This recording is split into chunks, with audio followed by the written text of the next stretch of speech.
Olá a todos, meu nome é Jean Machado, é um prazer estar aqui em mais um episódio.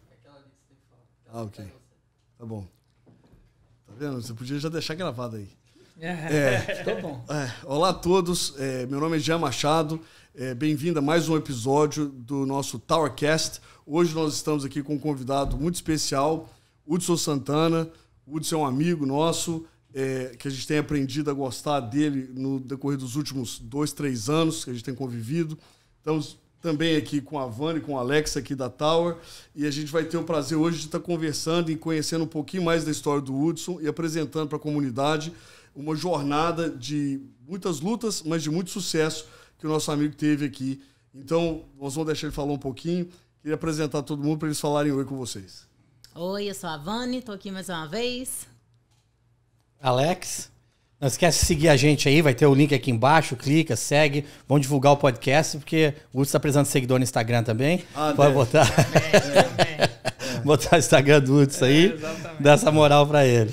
Então, olha só, gente, como eu falei anteriormente, o Hudson é um amigo nosso, mas ele é hoje o proprietário do Santana Team dentro da Keller Williams, aqui em Boston e lá na Flórida. E como eu falei com ele anteriormente aqui, ele vai falar de outros projetos que eles estão abrindo. Ele também é sócio na North America Development, com o irmão dele e mais outras pessoas lá, mais a Mo, né? Uhum. Que eles são 3 sócios da North America Development, que a gente já entrevistou aqui num outro episódio, o Jason Santana. Então, e ele é um pagodeiro meio tigela também, né? Falam assim, bem tigela, mas também toca um pagodinho e tudo. Então o Hudson vai estar falando um pouquinho com a gente aqui hoje da carreira, da trajetória dele. Hudson, obrigado, tá, meu irmão? Obrigado a vocês. Obrigado por você ter aceitado estar aqui com a gente. É um prazer, a gente já conversou um pouquinho antes de começar. E, assim, o objetivo nosso em trazer os convidados aqui é apresentar para o ouvinte, quem está nos assistindo, a jornada da pessoa. Uhum. Então, a gente sempre começa aqui, a ideia desse podcast não é só mostrar que o Hudson aqui é um cara muito bem sucedido no trabalho dele, na carreira dele, a empresa que ele criou.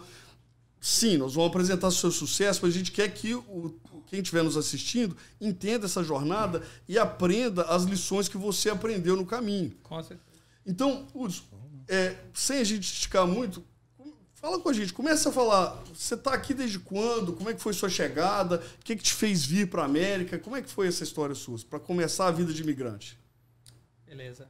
Eu acho que era bom primeiro clarificar, que eu acho que tem muita gente que não me conhece, só para deixar entender mais claro o que eu faço hoje. Sim.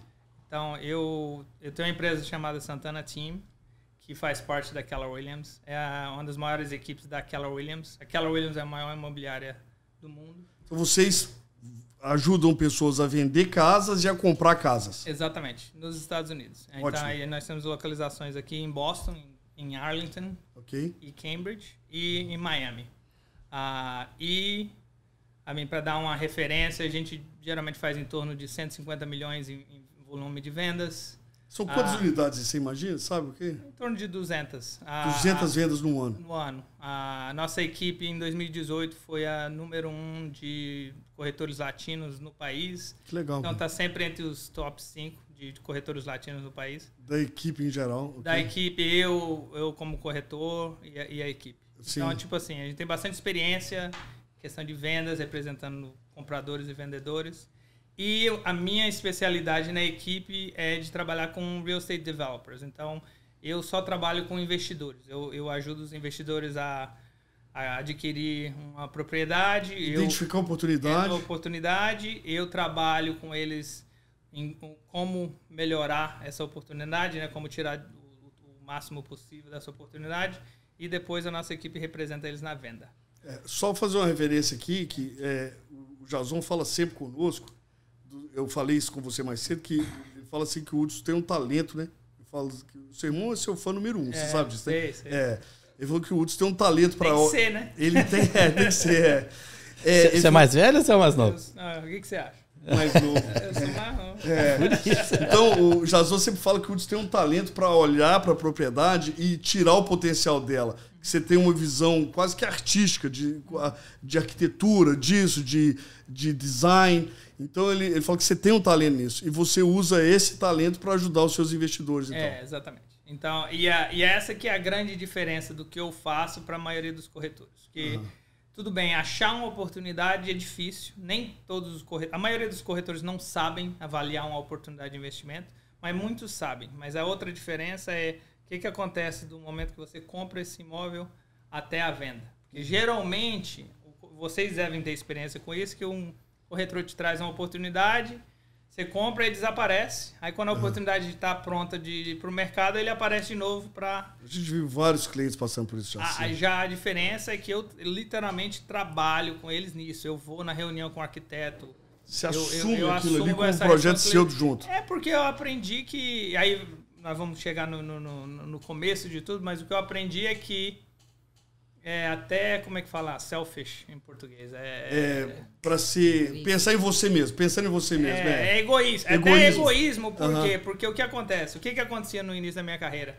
Eu ajudava você a comprar, aí chegava no final, eu falei para você, faça isso, isso e aquilo. Eu fazia diferente. Você fazia completamente diferente e esperava um preço maior, aí era eu lá na frente da casa, tentando convencer um comprador a comprar. Mas se eu tivesse seguido o seu conselho, eu tinha obtido o resultado. Não, se eu tivesse envolvido como corretor desde o início, eu teria ajudado a fazer um produto que eu ia poder vender muito fácil. Ia ser mais fácil vender, entendi. Então eu acho melhor gastar tempo na frente e ajudar, porque na hora que entra no mercado, o produto se vende sozinho. Entendi. Aí é que volta essa questão de... Você está falando do talento em si. Eu gosto de planilhas e plantas e desenho e tal. Não tanto na questão de artística da cor da pintura da parede. Não, mas em si, como é que vai... Isso você deixa pro Jason. Não, mas se você tem um quadrado e eu preciso colocar 3 quartos, 2 banheiros e 5 closets, como é que eu faço? Como é que você melhora esse espaço? Entende? Então, essa que é a parte que eu gosto. Entendi. E parte disso é entender quem que vai comprar essa casa. Que muita gente não entende esse lado. Que não adianta... Você já começa... Quando você entra num projeto, você já começa a pensar no comprador final. A primeira pergunta é essa. Quem é que vai comprar? Se eu vou quem você quer vender, né? Quem que é o consumidor? Né? Então, assim... Tá, vou te dar um exemplo. Nas áreas que eu trabalho, né? Entre Cambridge, Somerville, Arlington e Medford. O comprador de Cambridge é diferente do de Arlington, que é diferente do de Medford, que é diferente do de Somerville. Sim. Por exemplo, em Somerville, a gente pode fazer 1 quarto ou 2 quartos e vai vender bem. Em Arlington, você já não vai... Você não pode fazer isso. Quem que quer comprar em Arlington? Famílias, a família por causa da escola. Entendi. Então, a gente tem que ser Somerville já jovens, pessoas certamente... profissionais. Exato. Exatamente. Então, tipo, você tem que saber entender... Você tem que entender o mercado ali para adicionar. E no que a gente trabalha, a dificuldade é que não é que você tem o espaço para fazer o que você quiser. Você trabalha com uma casa que já está lá há 100 anos. Sim. O espaço é esse, aí você tem que reinventar aquilo. Reinventar aquele espaço. Exato. E de uma maneira melhor. Então, assim... Ótimo. Então, quer dizer, sabemos hoje, vocês estão ouvindo agora, vocês entendem quem é o Hudson Santana. Ele, na verdade, hoje ele é palestrante, né, Hudson? Ele é palestrante. O camarada ficou importante, foi parar até em Portugal para dar palestra. Sim. Então, assim, tem muita coisa que a gente vai aprender do Hudson agora, mas eu queria voltar nisso. Começa a contar pra gente o seguinte, você tá aqui desde quando? O que te fez vir? O que era a situação que você vivia lá que te fez falar, sério, quer saber de quê? Eu vou largar isso aqui e vou parar lá nos States. Cara, assim, a situação pra gente era boa, mas é porque você não sabe a sua realidade, né? Sim. Na época que eu fui chamado pra vir pra cá, eu tinha acabado a high school, né, o colegial, na cidade que vocês já ouviram falar bastante, Machadinho do Oeste, Rondônia. Coisa fina. Coisa, né? Metrópolis. Sim, né? é uma metrópole. Mas, assim, eu era moleque, então meu tio e meu irmão perguntaram, ei, você quer vir para os Estados Unidos? Claro. Você falou, só se pagar minha passagem. Não foi nem uma questão de, poxa, eu Será quero que ir, eu vou? Será que eu vou? Foi assim, apareceu a oportunidade, não tinha nada melhor na mesa, vou. A coisa que foi mais diferente é que, tipo, quando eu cheguei... Literalmente, eles me buscaram no aeroporto. Eu cheguei em casa, tomei banho. Ele falou, quer trabalhar? Eu falei, quero. E fui trabalhar, na mesma hora. Aí trabalhei até meia-noite. No dia seguinte, peguei às 6. Trabalhando com o quê? Meu tio tava abrindo um restaurante. Então, tipo, eu já fui trabalhar com eles. E aí chegando, a realidade que era diferente, né? Você chega e morar num apartamento entre 3 quartos, 9 pessoas, o Orleans era uma das 9. Um banheiro só. Dormia agarradinho, que abraçadinho. O Orleans é legal que o Orleans morava um grande amigo nosso. Meu tio tinha um walk-in closet. Aí o quarto do Orleans era o walk-in closet. Cara, eu tive... Isso acontece muito aqui, tá? Não, parece que o Orleans foi o pioneiro nisso, que deu muito neguinho do mini closet. Acontece muito na nossa época. Hoje é menos. Hoje os caras são Nutella. Hoje os caras vêm pra cá e querem trabalhar de Uber. Agora, eu tenho essa história que eu já tava... Meu primeiro ano aqui, eu já tava na terceira casa. A tristeza é essa. Você ainda teve gente que falou, você vai ficar aqui, você pode ficar pelo menos um aninho aqui. Eu já tava na terceira casa no meu primeiro ano. E eles tinham... Sei lá o que aconteceu, se o cara perdeu o lease, ele não podia mais ficar, falou, gente, nós temos que sair. E o que eu achei foi uma varanda. Aquele porte que tá com aquelas janelas assim. Só que era inverno, doido. Era inverno, era uma varanda, aquele all-season porte assim, em Malden. Nossa. E o que eu fiz, não tem aquele heater do pratinho? Sim. Não tem aquele pratinho, aquele aquecedor do pratinho? Tipo uma parabólica. Uns 3 aquelas parabólicas, uns 3 daquele, coloquei virado pra cima de mim assim na cama, e aquilo ali que me aquecia pra dormir. Eu devo ter ficado uma semana e meia naquilo ali. Mas o que me apareceu foi uma varanda. Mas o que eu falei você conseguiu aguentar uma semana e meia mais do que eu aguentaria. Cara, eu sou meio doido. Mas assim, quando eu falo 9 em um banheiro, 9 eram os fixos. Mas toda semana... Tinha um flutuante. Tinha um ou dois que acabou de chegar no banho que ficava na sala. Normal. Toda semana era assim, um ou dois que chegava, que... Era uma época louca. Era uma época louca. Que ano isso, Hudson? Isso, 2001. Mas é isso que eu digo, a minha realidade, a diferença é que assim, cara, eu era moleque. Lá de Machadinho do Oeste, eu ganhava... Na verdade, quando eu cheguei da primeira vez, eu nem trabalhava. Assim, trabalhava na lojinha, mas assim, todo o dinheiro que ia pra minha mãe e tal. Aí eu fiquei aqui um ano, voltei. Quando eu retornei, pô, eu ganhava no Brasil R$75 por mês. Pô, o cara chegar aqui e me oferecer $5 a hora, você assim, poxa... Você tava comprando... É muita grana. Você, tipo, não é essa mentalidade assim de... Coitado, é $5 a hora e 80 horas por semana, né? Não, mas você tava dando um exemplo. Se você me der a oportunidade... Antes a gente tava conversando, né? O cara chegou pra você e falou, se você me dá a oportunidade que o Jean te deu. Aí você, beleza, $500 por semana por 1 ano e meio, depois você começa a ganhar bem. Ninguém quer. Pra mim, eu ganhava R$75 por mês. Ganhar $5 a hora pra mim era um luxo. Era ficar rico, era. Tá doido? Nunca ganhei, nem sabia nem que se ganhava por hora. Pô, aí, tipo assim, eu não tinha essa coisa de... Pô, o cara tá me pagando mal. Pra mim, tudo era bom, cara. Cara, mas eu vou te falar, eu não sei se vocês tiveram essa oportunidade com a nossa chegada, mas assim, eu costumo brincar, você hoje, quem tá ouvindo, o Hudson hoje, ele é cidadão da Flórida. Então o negócio é diferente, porque a gente brinca aqui que a turma que chegou em Massachusetts, todo mundo aqui chegou de dishwasher. Eu sempre brinco assim. Todo mundo aqui chegou de dishwasher. O povo que chega na Flórida... Vai me perdoar o povo da Flórida, mas todo mundo chega na Flórida doutor. Então tem uma imigração diferente. Sim. Não é muito a ver. Então a nossa turma, a turma que chegou na nossa época, a gente já chegou, era isso. Ou você era dishwasher, landscape, você fazia limpeza, você fazia alguma coisa assim. Era limpar a caixa de gordura no restaurante. Exatamente. E aquilo ali, a gente falava assim... Você era o assistente do assistente. Você era o assistente de dishwasher. E aquilo ali, você falava, aquilo era normal. Ninguém tava achando que tava sendo humilhado. Exatamente. Ninguém tava achando que aquilo era ruim. A diferença de hoje em dia, que hoje em dia todo mundo tá sendo humilhado. Não, todo mundo já chega humilhado. O meu cunhado me pegou nessa, né? Eu tava lá no Brasil e falou assim, ó, você tem que vir pra cá, que você vai chegar aqui já empregado. Falei, sério, o que você faz? Assim, ó, eu sou a peça mais importante do restaurante, eu opero um equipamento que custa milhões, que só eu sei mexer. Cheguei, eu falei, tô indo pra ele. Cheguei aqui, ele era dishwasher. Ele sabia mexer naquela mão. Todo mundo sabe que ele fala como se a piada fosse dele. Você é velho. Não, mas eu tava falando isso pra alguém do outro. A diferença é que, por exemplo, eu tinha literalmente 4 empregos.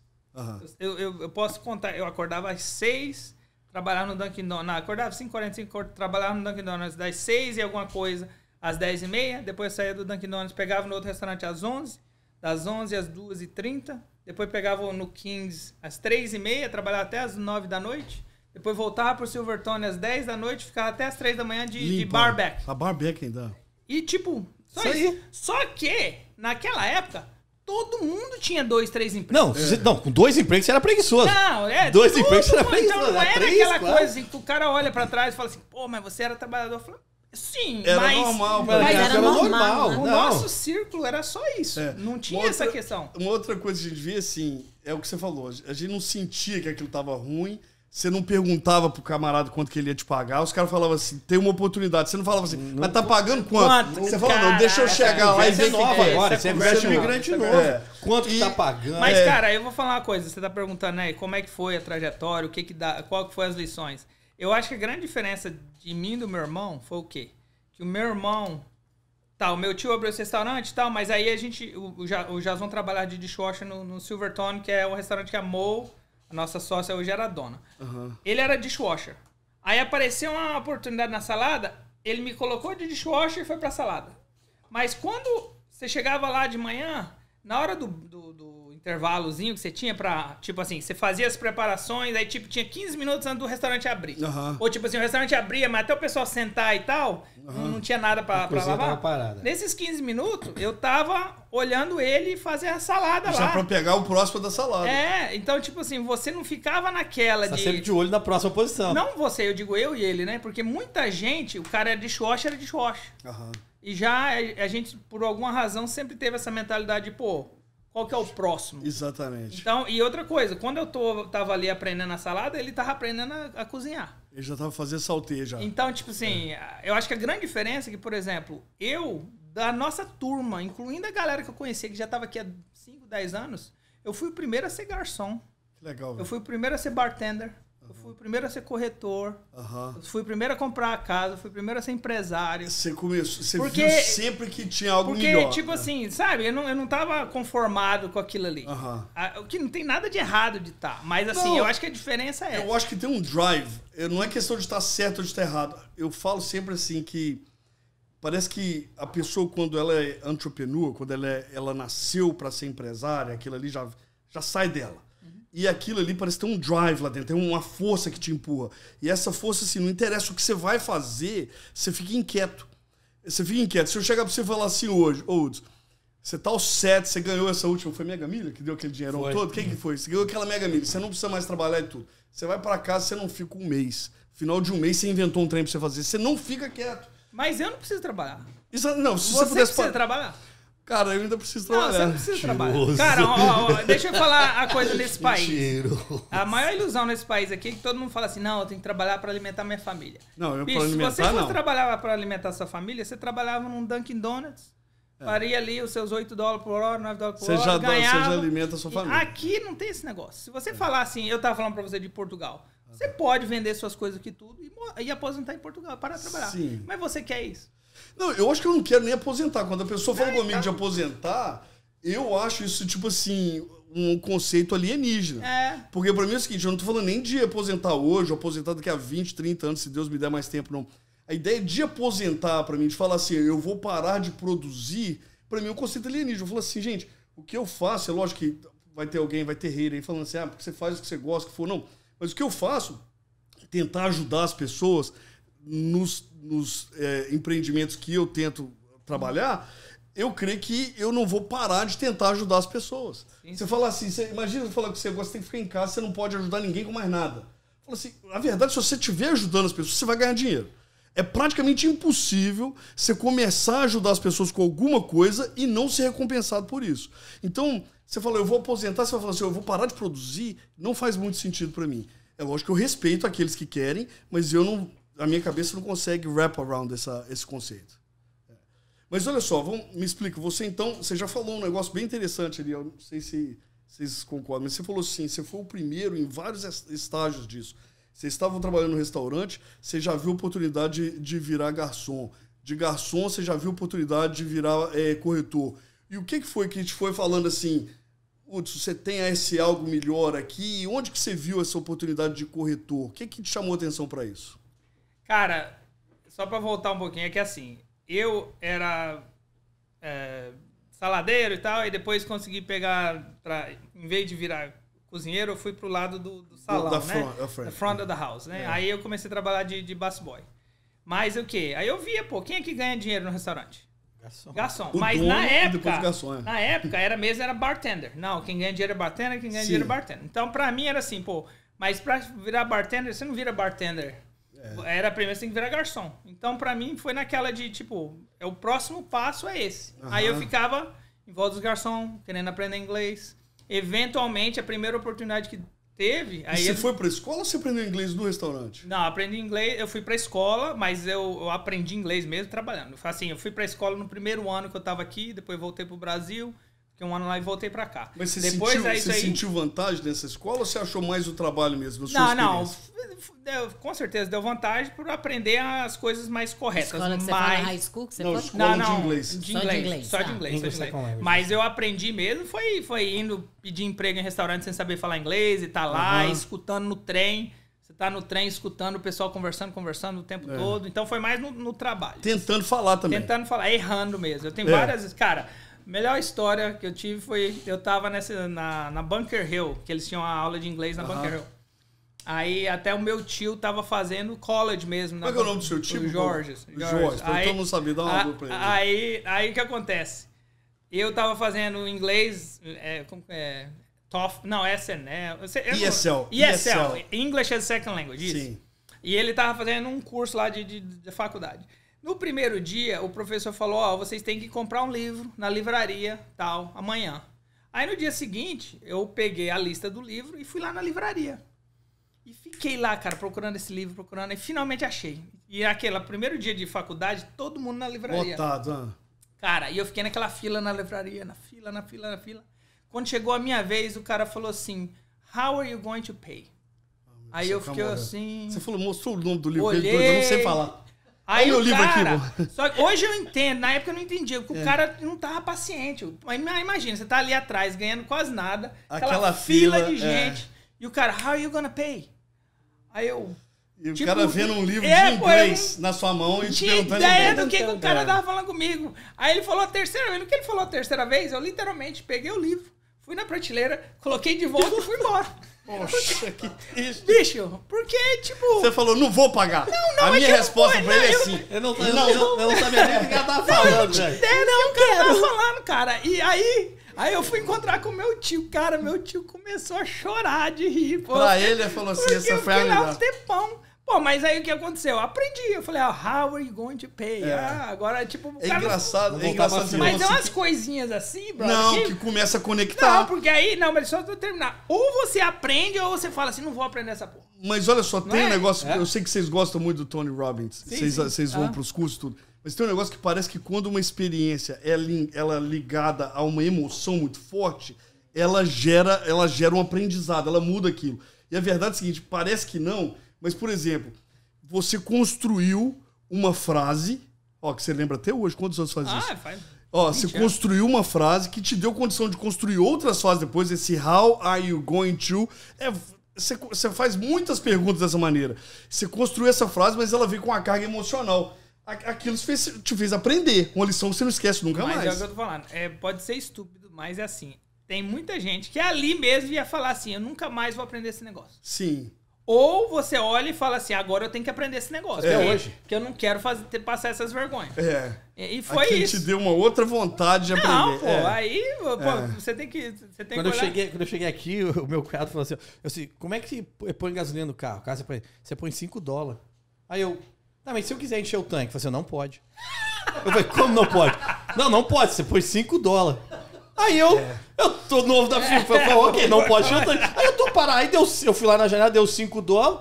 Aí eu tô parado enchendo o tanque do meu carro, que você falou, vou ficar olhando, ficou observando. Eu tô parado, aí eu vi o cara na minha frente, chegou, encostou, foi lá, aí ele falou assim, ele botou o dinheiro e falou assim, top off. Aí eu... Que é isso? Que é isso? Aí ele voltou, encheu o tanque até... Aí deu do cliquezinho, ele botou o negócio de volta, voltou lá e pegou o troco. E eu disse, meu cunhado... Filho da mãe.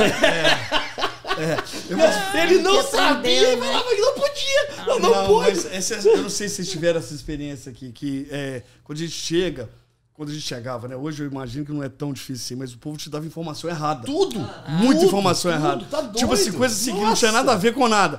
Você não pode encher. Não pode, não pode. Não, você não pode. Eu tive um conselho aqui, o cara falou, eu cheguei pro cara, o cara falou comigo assim, você só tem 2 trabalhos na América. 3 que ele me deu. Falou, construção. Falou, só tem 3 coisas pra você fazer na América. Ou você vai trabalhar com construção, ou você vai trabalhar com restaurante ou com limpeza. Limpeza é o melhor que tá tendo, vem trabalhar pra mim. Praticamente foi isso. O cara me deu jardineira, aí você vai trabalhar com landscape. Não, nem essa oportunidade. Não, os caras falavam umas coisas assim, você ficava... Eu acho assim, o outro, eu fui comprar um carro, o cara falou assim, eu cheguei ali em Malden, tinha aquela Milênio ali, e um amigo meu que trabalhava lá. Falou assim, Jean, tá com seu carro aqui, você não precisa fazer nada, só assinar aqui, o carro é seu. Cara, eu só assinei e saí dirigindo o carro. Eu tive um acidente, eu devia naquele carro, que não valia 8, eu devia uns $45 mil no carro. Eu devia 45. Não, sério, é isso aí. O carro que não valia 8, eu devia uns $45 mil.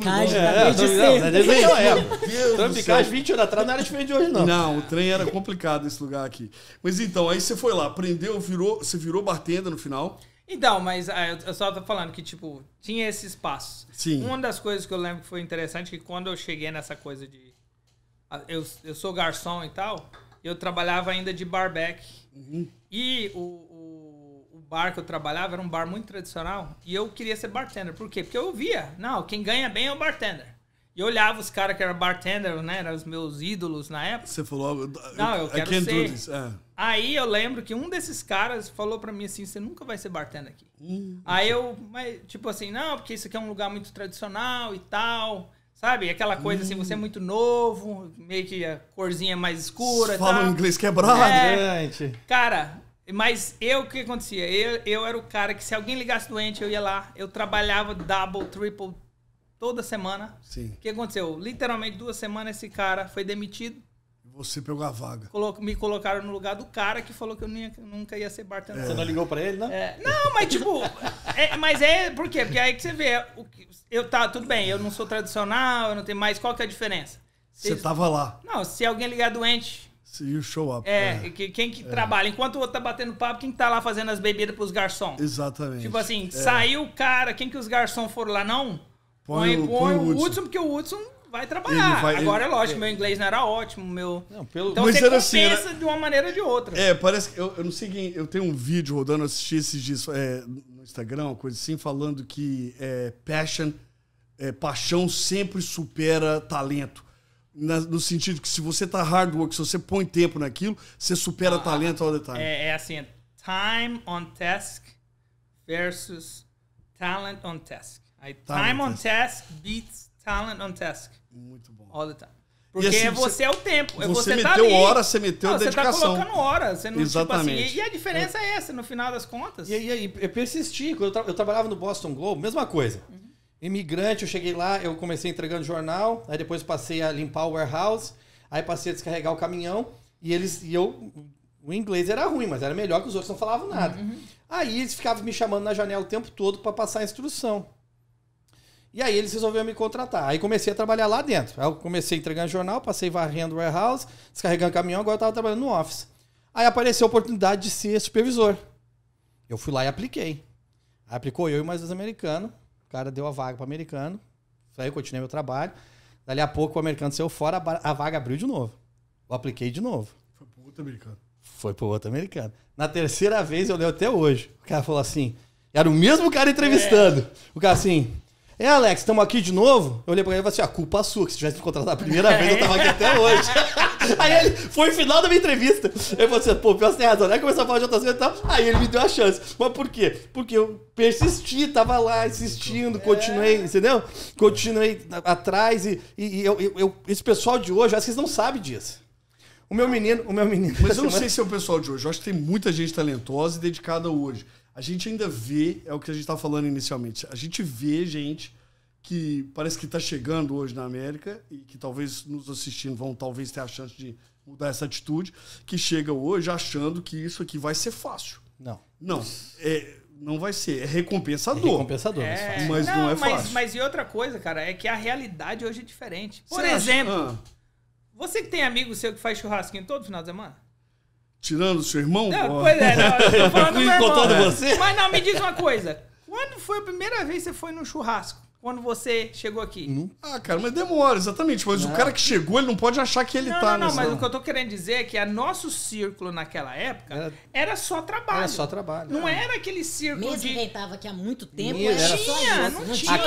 não tinha ninguém que vinha pra ficar. Todo mundo queria juntar dinheiro, morar com 20 tipo no apartamento. Pelo menos a minha realidade não tinha churrasquinho no final. Eu tinha 4 empregos, assim, não é porque a gente era endividado. Eu e meu irmão era novo. A gente teve uma dívidazinha no início que o Jason batalhou, nós dois, mas principalmente ele batalhou e pagou. Mas assim, a gente trabalhava porque a gente queria ajudar a nossa família, né? Sim. Mas não é porque, pô, tô endividado, eu tenho filho, nem nada. Mas o que você vai fazer?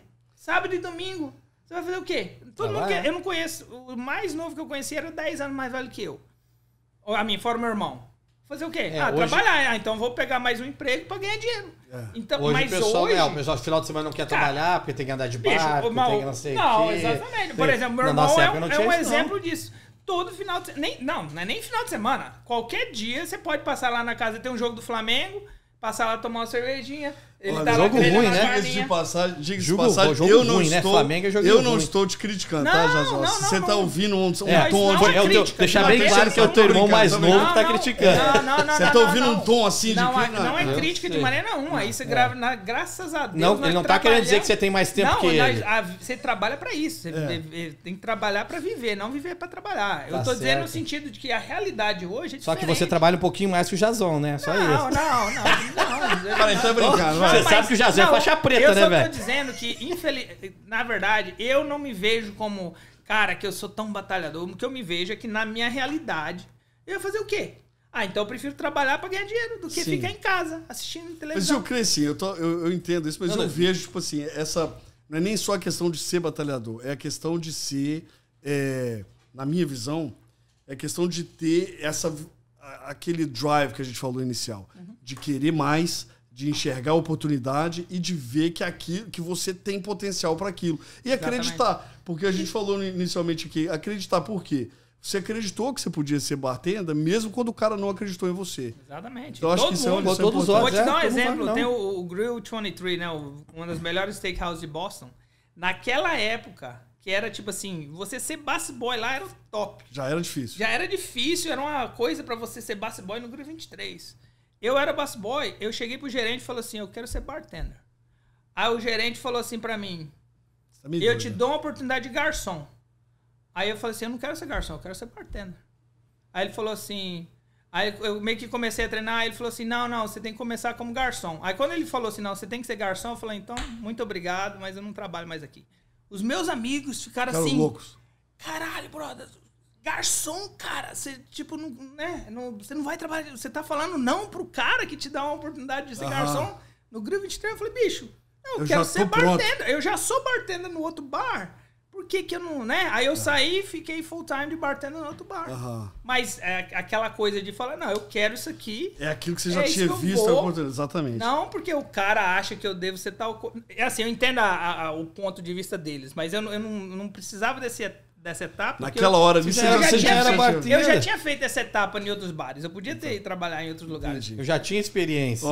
Então o Willi tava mostrando ali pra gente ali que deu ali os 30. Foi isso, Willi? Ok. Então nós vamos dar uma paradinha. Então quando a gente voltar, nós vamos falar desse início da carreira em Real Estate e Development. Então aguarda. No próximo segmento nós estamos de volta com o Hudson Santana. Obrigado. E aí, galera, estamos de volta aqui então com o nosso podcast, Towercast.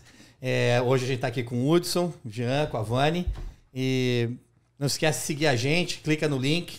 Tá? A gente está precisando de seguidor aí, temos que fazer o Hudson famoso. Segue ele lá no Instagram. Amém. É o foco da vida. O foco da vida é ter seguidor no Instagram. Todo mundo já entendeu o papel do Alex nesse contexto aqui. Arrumar seguidor pro Hudson. Exato. Exatamente. Então, olha só. A gente acabou de gravar a última sessão aqui desse podcast. O Hudson contou um pouco sobre o início da vida dele aqui nos Estados Unidos e a carreira dele, até chegar esse momento que nós vamos estar perguntando para o Hudson o que é que houve que te fez chamar a atenção para o mercado de imobiliário. Comprar, vender, develop, que é construir, desenvolver. O que é que te fez abrir o olho para isso? Por que você começou a se interessar por isso? Sim. Então, eu na época que eu já era bartender num restaurante, eu cheguei naquele ponto que eu vi que não é o que eu queria. Eu olhei pro... Mas você brigou tanto pra ser batendo? Então, aí quando você chega lá, os caras que eu admirava, eu via que, tipo, é o estilo de vida que é... O cara ganha dinheiro e saía pra tomar cachaça e gastava o dinheiro todo, né? Tipo assim, não era nada saudável, aquele círculo... Você pensou em que você queria outra passa coisa. a noite bebendo, na bagunçada. Vamos colocar assim. Não, ele viu outras coisas, no lugar que eu trabalhava, era aquele negócio de final de noite, todo mundo pra lá, mas você tá lidando com gente bêbada o tempo todo. E chegou num ponto que eu vi que... Não era o E seu eu comecei a ver, o que aconteceu comigo foi o que eu comecei a ver. Eu entrei nessa de sair pra ficar tomando e tal. Um amigo meu pegou um DUI, que é quando você é dirigindo bêbado, a polícia no Brasil é... Como é que é o nome? Aqui, dirigindo É, bêbado, é a mesma lei coisa. seca, Lei né? seca, No Brasil. Aí o cara se ferrou. Aí mais um amigo meu, mesma coisa. Lei seca. Se ferrou. Aí eu tinha um carro zero na época. E seja dirigindo todo dia à noite chapado. Aí eu falei assim, caraca, bicho. Ou eu vendo meu carro, ou eu paro de beber. Aham. Vendeu o Parar carro. de beber Não, é eu parei de impossível. beber. cara. Não, eu parei de beber. É impossível. Não, parei de beber, cara. Porque eu falei assim, vendi não. o carro, velho. Não, eu parei de beber. Ou eu tipo, parava de beber, eu vendi o carro. Hoje eu ando de bicicleta. Outro dia chego pedalando. Não, eu parei de beber. Eu bebia cerveja sem álcool. Eu ia pros bar e ainda saía pra balada. Você sabe que no nosso meio é quase que um pecado, né? Não, tudo bem. Chegou cara, lá. eu lembro de estar no... Vocês perderam aqui que 2 segundos antes de começar a sessão, o Jean tá falando em comprar uma bicicleta. Não, um amigo meu mandou um vídeo, ele falando assim, como que ele pegou uma garrafa de cerveja sem álcool assim, falou assim, como abrir cerveja sem álcool? Ele joga ela no chão, destrói, quebra. Cara. Como que se abre uma cerveja sem álcool? Assim, Não, mas eu precisava... Sabe por quê? Por que eu vendi... Por que eu parei de beber? Porque teve uma época nos Estados Unidos que eu tive pra ter uma decisão. Foi... Ou eu comprava um carro ou eu ia embora. Por quê? Porque eu não aguentava mais passar frio. Eu chegava na última linha de estação de trem. Cara, é luta. Na linha D, da Verde, e eu tinha que andar até no paparazzi de Chestnut Hill, que era mais de 1 milha. Caramba. Naquele frio. Inverno. Aquele inverno. Também, eu também passei Cara, essa raiva. Raiva não. É mais do que Tortura, raiva. tortura. É tipo assim... Chegou naquele ponto que eu falei assim, eu não aguento mais isso aqui. Ou eu vou embora pro Brasil ou eu compro o carro. Aí eu comprei o carro. Por isso que... Aí eu falei, eu nunca mais ando de trem. Então por isso que chegou... Foi uma decisão muito fácil. Falar assim, eu paro de beber... Você fala assim, Mas de trem, não volto mais. Mas eu continuava indo pras baladas, mas eu tomava cerveja sem álcool. Eu lembro uma vez no Alibi, que era o bar mais top de Boston Cara, na não deixa época. o Alex ficar te criticando por causa de cerveja sem álcool. Eu tenho tanta mas piada na- com essa cerveja sem álcool que eu vou deixar pra lá. Mas eu tô falando o seguinte, pra mim, na época, era assim, pô, Essa é a melhor opção. eu tava participando da galera e por que era beber cerveja sem álcool? Porque se não tiver com o negócio na mão, ninguém te deixa em paz. Você Mas tem que tá com beber alguma alguma coisa. É. Mas de qualquer maneira, o ponto de vista foi... Vi que não era aquilo que eu queria. Você queria real estate. Tava namorando com a menina que hoje é minha esposa e ela era uma corretora muito bem sucedida. Ela e- já fazia real Já, estate? já. Não sabia disso, não. Era corretora em Cambridge, já tava muito bem. E assim, e ela falou pra mim, poxa, eu vejo que você não gosta do que você tá fazendo, eu acho que você seria um ótimo vendedor. Só que ela foi bem clara, assim, ó, pega a sua licença, mas você vai trabalhar naquela imobiliária. Eu trabalho aqui e você trabalha naquela outra. Ela Então, já te tesourou. já me tesourou na hora. Que ela falou assim, eu quero ter um relacionamento amoroso, não um Não de relacionamento de trabalho. trabalho. Aí foi aqui, assim, eu peguei minha licença em 2009. Só que pra mim a licença foi uma conquista. Foi uma, assim, eu não tenho faculdade, Acho não que tenho até nada. hoje. Pô, então, eu levei muito a sério a questão da licença. Não é assim, hoje em dia a galera pega licença de real estate como se fosse qualquer coisa. Pra mim, sempre foi algo muito importante. Eu estudei pra caramba, passei no primeiro teste e levei isso muito a sério. Aí, tipo assim, foi... Ela trabalhava em uma imobiliária, eu trabalhava em outra. Chegou em um ponto que nós dois estávamos tão busy que ela trabalhava na Remax, eu trabalhava na Coldwell Banker, ela cobrindo... Ela, sabe, levando meu cliente pra ver casa e eu levando o cliente dela pra ver casa. E chegou naquele ponto que assim, não... A gente tem que trabalhar junto. A gente tem que trabalhar junto. Foi que em 2012 nós criamos a Santana Property Team. Aí vocês foram pra aquela Williams nessa época? Não, a gente foi pra Remax junto. Ok. Que no primeiro ano nosso na Remax, nós viramos o número 1 da Remax de Cambridge, que é Poderosa, sim. poderosa. Aí Nesse meio termo, a gente viu que a RE/MAX, o sistema de trabalho deles é um sistema muito antiquado. Assim, a RE/MAX se tornou uma empresa, com todo respeito ao pessoal da RE/MAX, mas eu não tenho nenhum respeito ao pessoal da RE/MAX. Então É a sua opinião. Não, eu tô brincando. Tá? Mas assim, o que aconteceu? A história de real estate, para quem não conhece. A real estate era muito tradicional. Todas as empresas ofereciam 50-50. O que foi que fez a RE/MAX virar a número 1 do mundo? Foi que eles criaram um sistema que falaram assim, sabe de uma coisa? Nós não vamos oferecer nada. Nós não vamos oferecer treinamento, não vamos oferecer nada. Mas nós vamos te oferecer 95% de comissão e você vai pagar uma taxa para ter sua... licença aqui conosco. Seu escritóriozinho. Sua mesinha aqui. Então, que na época era tipo assim, você paga $1.000 por mês, mas a sua comissão é 95%. Que na época, $1.000 era muito dinheiro, mas o quê? Qual que era o foco deles? Eram só corretores de alto nível. Assim, é só mais independente. Então, a ideia era a seguinte, nós vamos ser o broker, mas você vai vir aqui, nós não vamos te dar nada, mas vamos te dar o escritório, essa estrutura e uma comissão muito boa. Então, a RE/MAX explodiu e virou a número 1. Só que, o que a Keller Williams fez? Por que a Keller Williams depois tomou o passo? Porque eles focalizaram uma coisa diferente. A comissão é a mesma estrutura. Vamos te dar uma ótima comissão. Só que o foco deles era um recrutamento, treinamento e cultura. Então, o treinamento na Keller Williams, por vários anos consecutivos, era a empresa que dava melhor treinamento nos Estados Unidos, em todas as indústrias. Isso tem vários awards. Não, sim, isso é claro. Então, assim, eles sempre focalizaram em treinar, fazer ótimo treinamento. Então, o que aconteceu? Nós, na RE/MAX, tudo tinha que se virar sozinho.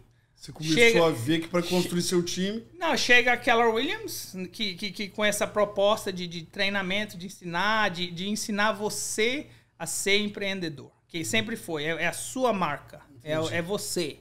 Tanto é que muita gente nem sabe que eu faço parte da Keller Williams. Na minha placa... Santana Team. Santana Team, a Keller Williams tá bem lá pequenininho. Então, não é Keller Williams, é tudo a respeito de mim, da minha empresa, da minha marca.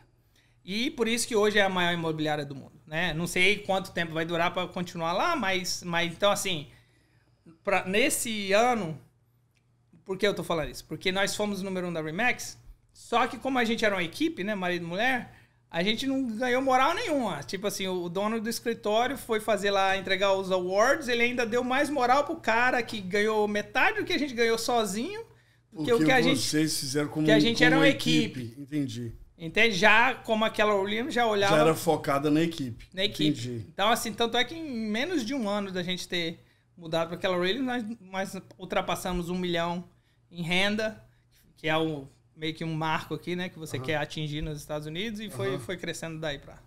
E quando você tirou sua licença, você já começou fazendo full time? Ou não, você continuou nos dois trabalhos? Ótima pergunta. Eu comecei, como é que era? Era a mesma história de quando eu cheguei aqui, ó. Eu trabalhava de bartender 6 noites por semana, das 4 às 3 da manhã. Já tava com preguiça, né? Não, aí eu chegava no... Mas qual que era o meu objetivo no início? Era assim, poxa, eu quero ganhar $10.000. Por quê? Porque na época o meu aluguel era $900 por mês. Falei, se eu trabalhar nesse emprego... Eu ganhava bem de bartender. Eu ganhava tipo uns 1.200 por semana. Que na época, pra mim, solteiro era muita grana.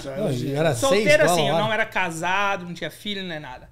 Falei, pô, se eu arrumar esse emprego, que parece ser um negócio legal... e eu ganhar 900 por mês, eu pago meu aluguel, tô lindo. Sim.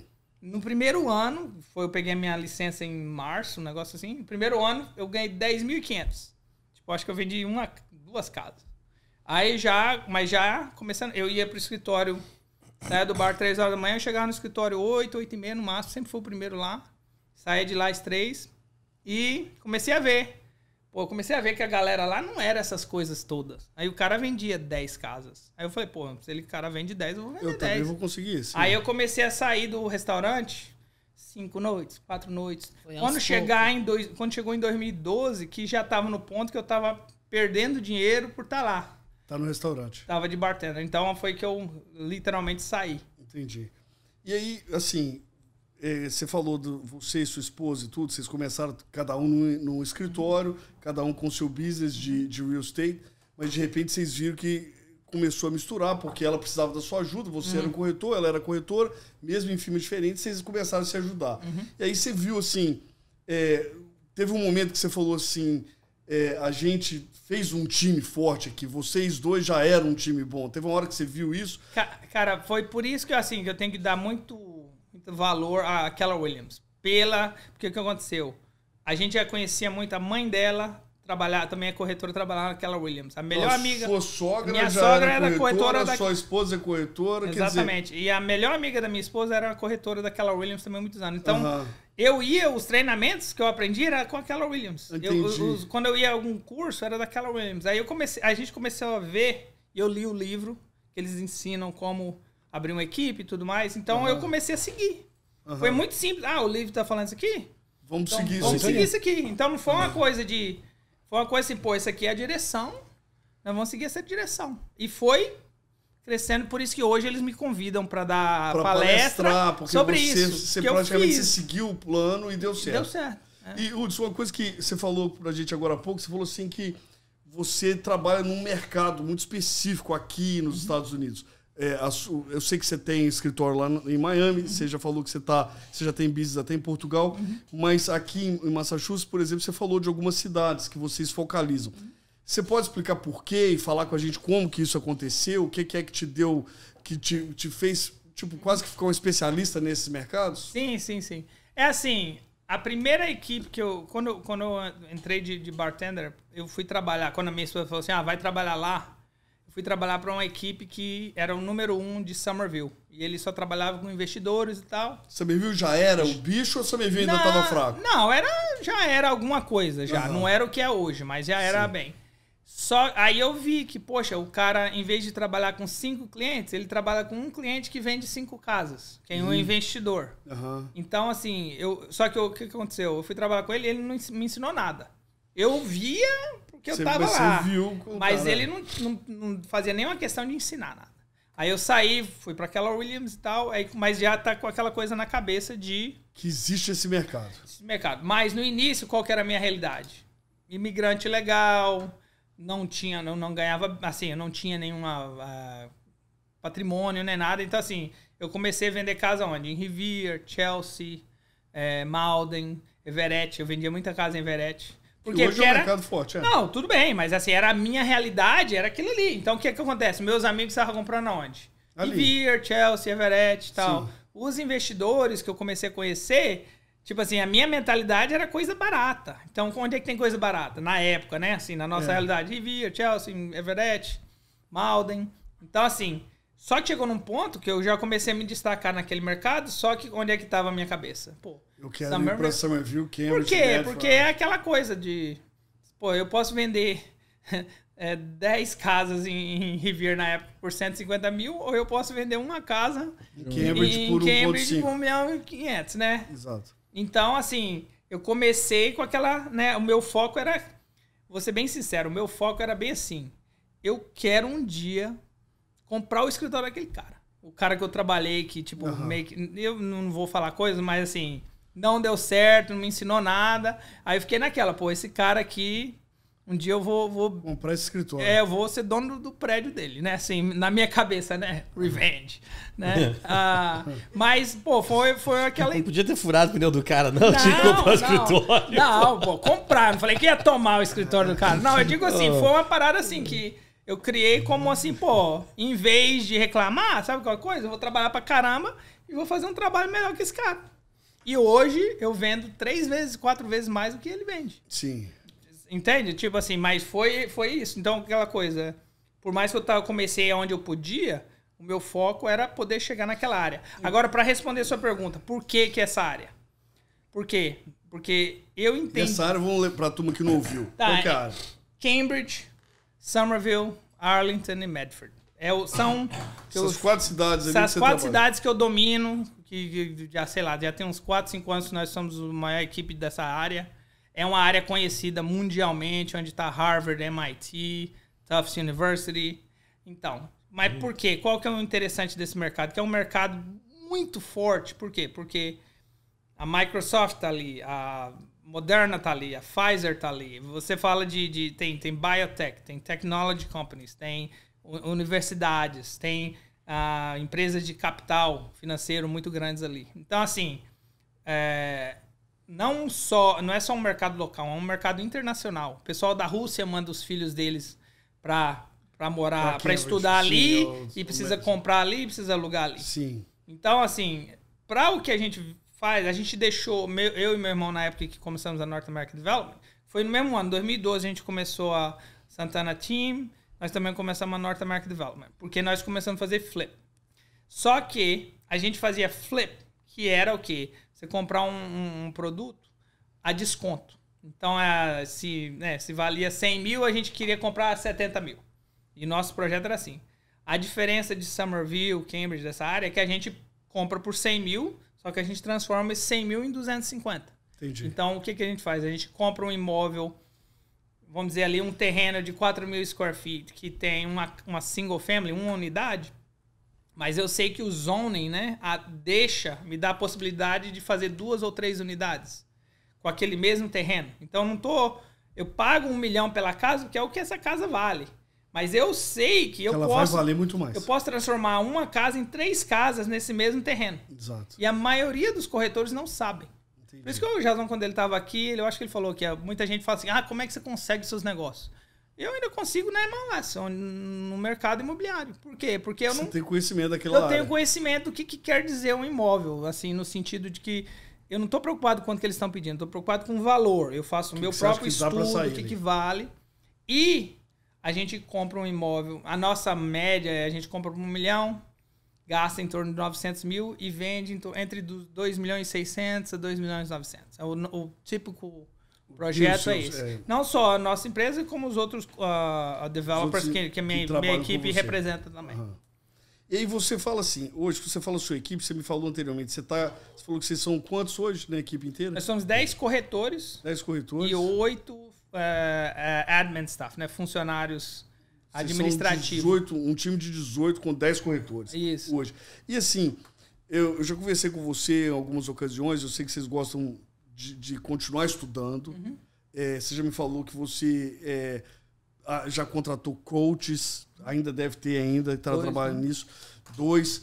Me fala um pouco disso, me fala assim, como que você continua aprendendo? Onde você está indo para você continuar crescendo? Ou você tem isso ainda? Como é que está isso no seu coração? Cara, esse negócio de coach, você imagina, o LeBron James tem coach? LeBron James é o melhor jogador de basquete. Talvez o Curry hoje é o melhor. Mas o Stephen Curry tem coach? Sim. Tem. Se esse cara tem um coach, por que eu, Hudson Santana, não acho que eu sou melhor do que eu, né? Entendi. Então, assim, essa questão é muito simples. É você olhar para isso. Não tem alguma pessoa que é forte que não tenha esse tipo de assistência. Para mim, eu já tenho o mesmo coach. Eu até falei com ele hoje cedo.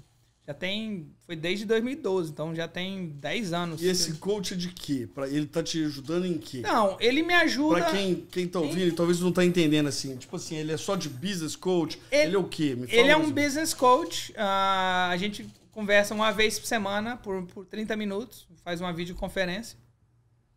O que acontece? No início, era mais ele me mostrar. Você tá aqui, qual que é o goal? É chegar aqui? Quais são as etapas? E aí ele me ajudava a ficar focado nas etapas. Então, assim, às vezes eu chegava com a ideia, não, cara, peraí, semana passada você falou que a prioridade era isso aqui. Então, vamos chegar aqui primeiro para depois você voltar para lá, né? E isso, hoje, por a gente já ter atingido, né, um patamar mais alto, é mais uma questão também de accountability, né? De eu ter uma pessoa que eu possa conversar a alto nível sobre negócio. Entendi. Não é... Você sabe, você é casado, você às vezes com a sua esposa, você pode conversar certas coisas, mas tem certas coisas que não dá para conversar. Ou com o seu sócio, tem certas coisas que dá para você conversar. Muito poucas coisas, vamos deixar Muito poucas coisas. Mas com o meu business coach, eu posso ter essa conversa. Você pode ser direto e falar só dinâmico e ser bem aberto. Ó, errei. O que você acha que deu aqui e tal? Ó, tô contratando essa pessoa aqui. O que você acha? Aí o cara fala assim, bicho, você já olhou esse lado aqui? Entendi. Ele mostra talvez um lado que você mesmo não consegue enxergar. Poder ter uma pessoa para você ter esse tipo de conversa. Tem um outside view, né?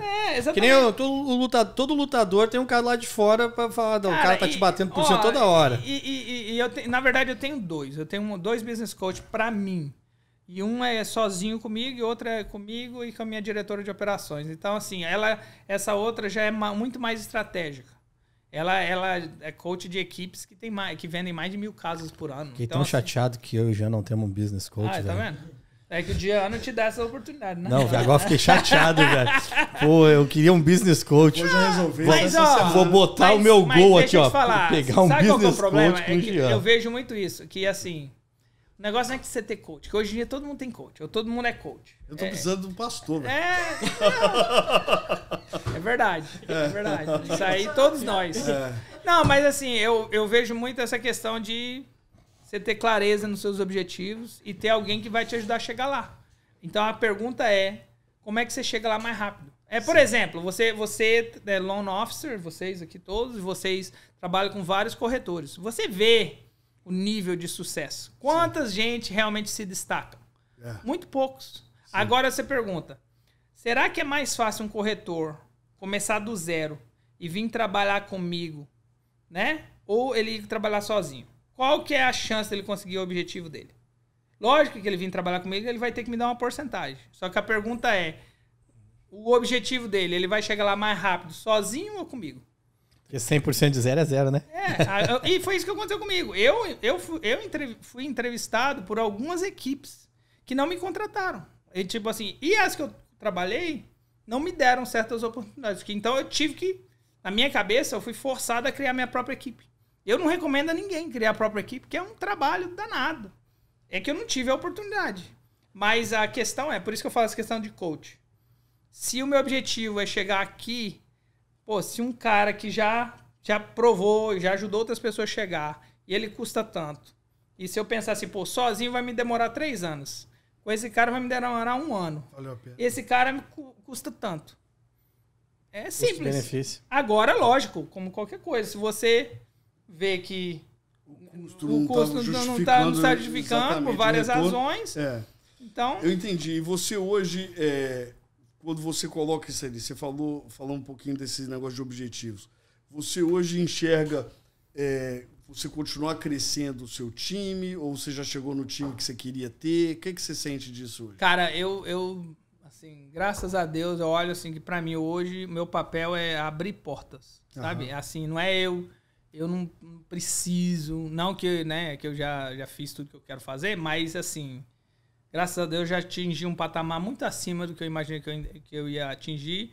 Então, eu já não tô naquela coisa de, porra, eu quero vender mais uma casa, eu quero fazer mais um projeto.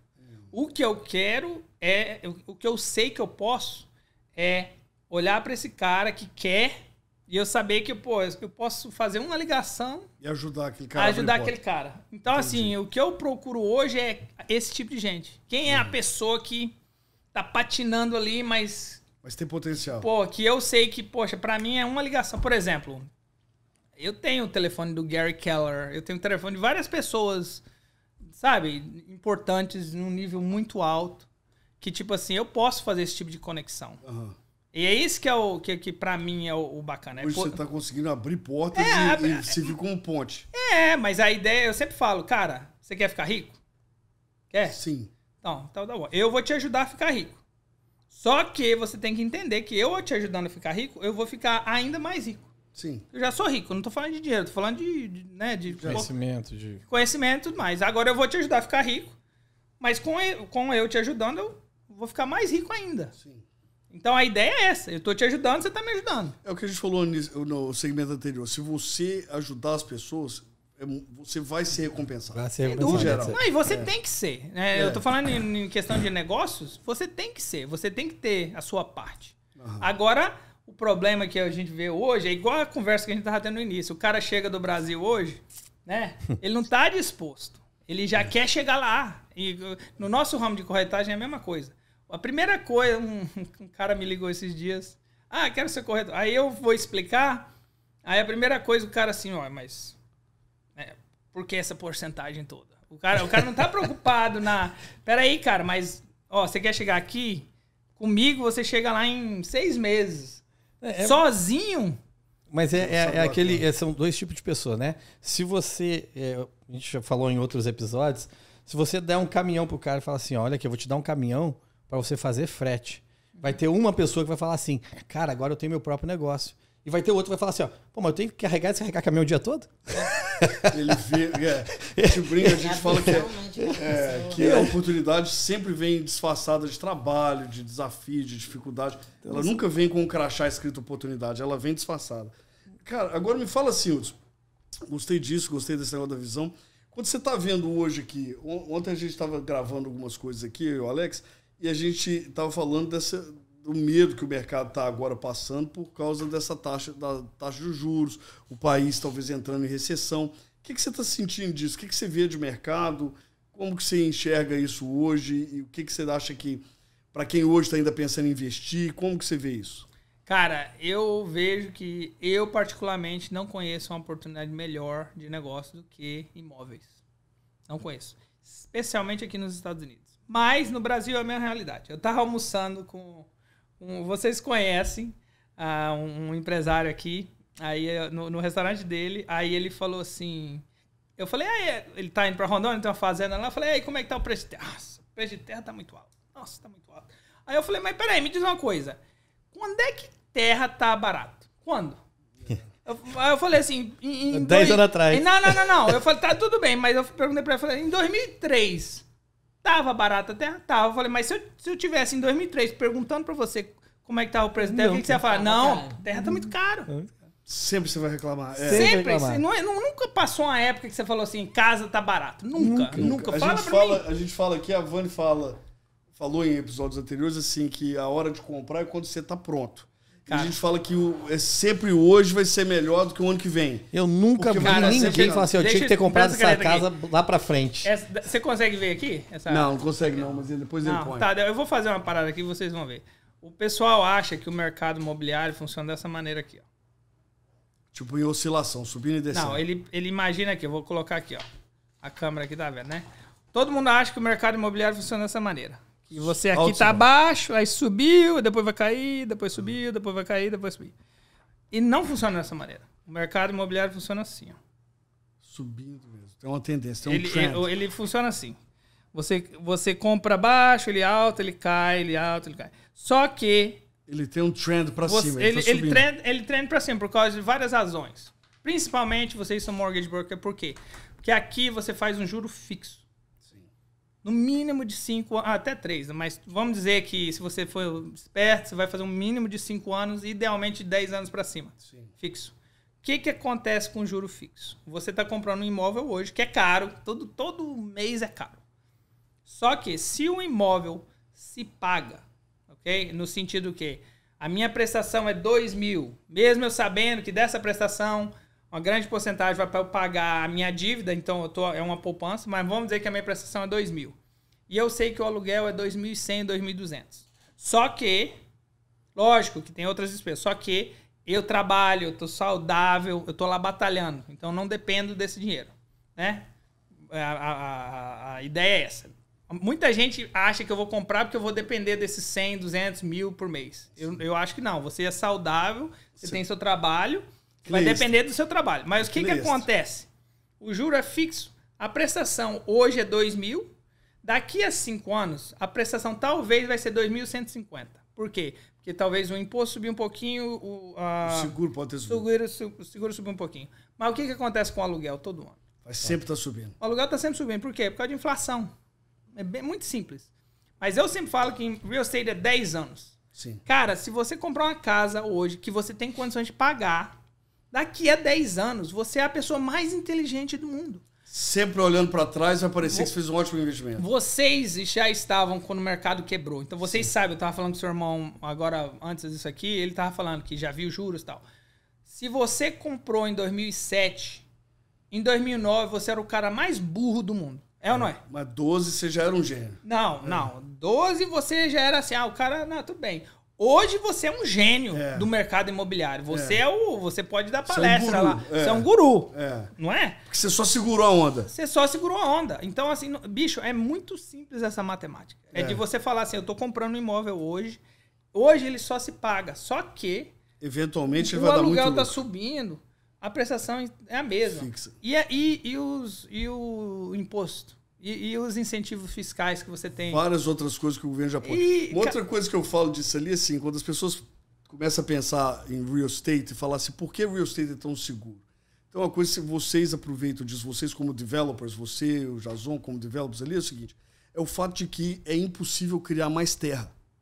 Então, tipo assim, você tá ali, vamos supor, você quer morar em Cambridge, não tem mais jeito de criar terra em Cambridge. É aquilo ali que tá. Cara, mas só pra voltar no ponto, você falou assim, por que Cambridge e tal? Aí é que tá. Eu falo, o que eu acredito em ótimas localizações. Por quê? Por isso que eu falo, Cambridge e surrounds ali, o que acontece? Aconteceu o Covid. O mercado de restaurante quebrou. Mas o que aconteceu com biotech? Continuou. Explodiu. Sim. A educação quebrou, mas tech e biotech subiu. Entende? Então, tipo assim, é um mercado tão forte, tem tantas indústrias e empresas ali. E outra coisa, você acha que a Harvard vai sair de business? Cara, vai ser Tudo bem, aquela difícil, universidade católica que cobra uma fortuna que ninguém conhece, aquilo ali vai desaparecer daqui a uns anos. Você acha que a Harvard vai desaparecer? Muito difícil. Muito difícil. É. Muito difícil. E outra coisa, se a Harvard desaparecer, nós estamos tudo fodidos. A gente não tem mais nada que salva a gente. A Tower Loans, desculpa. O dia que a Harvard falir, meu filho, nós já estamos no sal faz tempo. Assim, é o que você falou. Se acontecer um desastre dessa proporção, não tem nada que vai salvar ninguém. Mas o que eu quero que você entenda, que eu falo disso é o seguinte, é que se você olhar ótimas localizações, cara, não tem como dar errado. Só tem como dar errado se acontecer uma tragédia. Agora, como é que você previne tragédia? Seguro. Sim. Aí é que você tem que fazer o dever de casa, de fazer as coisas certas. A gente, graças a Deus, bicho, a gente faz as coisas muito certas. Eu não sou mais rico, porque às vezes eu podia ter feito umas paradas erradas pra ir lá mais rápido, mas pra mim não compensa. Eu sei porque ele não é mais rico. Ele não é mais rico, porque lá no começo da carreira dele ele só trabalhava de bartender 6 dias na semana. Se tivesse trabalhado 7, ele tinha ficado mais rico. Mas já chegou com preguiça. Mas o que eu tô dizendo? Eu tô falando assim, a gente faz as coisas muito certas, mas se você tiver essa mentalidade... Eu queria saber dessa mentalidade há 10 anos atrás. No sentido dessa questão dos juros, você entender como é que funciona. Por isso que... Quando a pessoa... São vários clientes que chegam pra gente hoje, eu tô te perguntando, que chegam pra gente hoje com medo, se tá na hora de investir ou não tá na hora de investir. E eu concordo com você nisso ali, que assim, se você tem a capacidade de investir, invista, porque mesmo que você pegou um juro mais caro, a gente falou disso ontem aqui, mesmo que você pegou um juro mais caro, mesmo que hoje a prestação tá assim, eventualmente os juros vão cair, você pode refinanciar. Historicamente falando, mas o mercado vai suprir isso aí. Vou te dar um exemplo. Em Miami, em 2018, eu mudei pra Miami com a minha família. Por quê? Porque a gente saiu no mês de março, a gente foi pegar um mês em Miami, mas assim, para sair do frio, mas assim, eu ia estar trabalhando, minha esposa e as crianças estão de férias. Nesse mês, a minha equipe vendeu 26 casas e eu fiz tudo de lá e falei assim, caramba, eu posso viver aqui. Aí eu tava gastando mais tempo com minhas crianças e tudo mais. A nossa equipe, a North Market Development tá indo bem. Quer dizer, eu podia dar assessoria, fazer tudo hoje por causa de Google Earth e tal. Eu faço o meu trabalho e até tem várias vantagens. Mas, o que acontece? Eu conheci uma pessoa, uma das primeiras pessoas que eu conheci em Miami, um cara, ele tava procurando comprar uma casa. Aí ele falou assim pra mim, Hudson, minha matemática é assim, e esse cara é muito rico, no México e tal. Eu só ofereço 70% do asking price. Aí eu falei, caramba, bicho. Cara, esse cara, até hoje, não comprou uma casa lá em Miami. Não comprou? Não comprou. Ele tem um apartamento lá legal e tal, mas, tipo assim, a mulher dele fica puta que, tipo, porra, eles têm muita grana. Mas porque ele fica nessa mesquinharia. Nessa mesquinharia. Só que o que acontece? Nesse tempo, eu já comprei 5 imóveis em Miami. E ele ainda não comprou. E com esses 5 imóveis, eu te juro, eu podia vender e nunca mais trabalhar na minha vida. Eu mudar pra Lisboa e viver igual o rei lá. Entende? Porque... Ele tá com essa ideia de Lisboa na cabeça. Não, mas eu tô falando tô brincando, mas assim, esse negócio... É por isso que, cara, mas o negócio é hoje... Se o cara tivesse tido a mesma visão que você teve, ele teria multiplicado o dinheiro muitas vezes. Ainda mais um cara com grana. Mas porque o pessoal, quando a gente fala essa questão de, cara, a hora de comprar hoje, o cara pensa que é porque a gente tá querendo vender alguma coisa. Como de qualquer outro, mas compra. Não, bicho, é porque se você tem condições... O mercado é muito forte. A minha matemática é simples, cara. Quando é que foi que aluguel andou pra trás? Cara, eu acho Agora que é lógico. Por exemplo, vou te dar um exemplo. Lógico que de ano passado para esse ano, o aluguel subiu 30% em Boston. Os meus aluguéis. Exato. Nossa, eu aumentei mesmo, porque é um business. É o mercado, É o mercado. Só que, lógico, eu não vou contar com esses 30% que subiu, porque talvez ano passado dá uma regredida. Mas realisticamente, se eu perguntar para você quanto é que é uma casa, quanto é que é 2 quartos, um banheiro em Everett? Aluguel? É. 2.500 no mínimo. 2.500? Você acha que vai deixar de ser 2.500? Não, cara. Tá difícil e você tá tentando alugar. Tá, aí tá, vai vamos ser ver esse difícil, exemplo. 2.500. Se você compra um imóvel em Everett e você tem o down payment, né, a entrada, pra ter certeza que a sua prestação é tipo 2.100, 2.200... Se fosse 2.700... Tá, não, escuta, fixo. não, tudo bem. Mas aí você saber que, pô, eu preciso de mais 2.500 vezes 3, eu preciso de mais 7 mil no banco. Por quê? Porque às vezes o meu inquilino sai, eu preciso pintar, aí demora mais 2 meses pra eu conseguir um inquilino.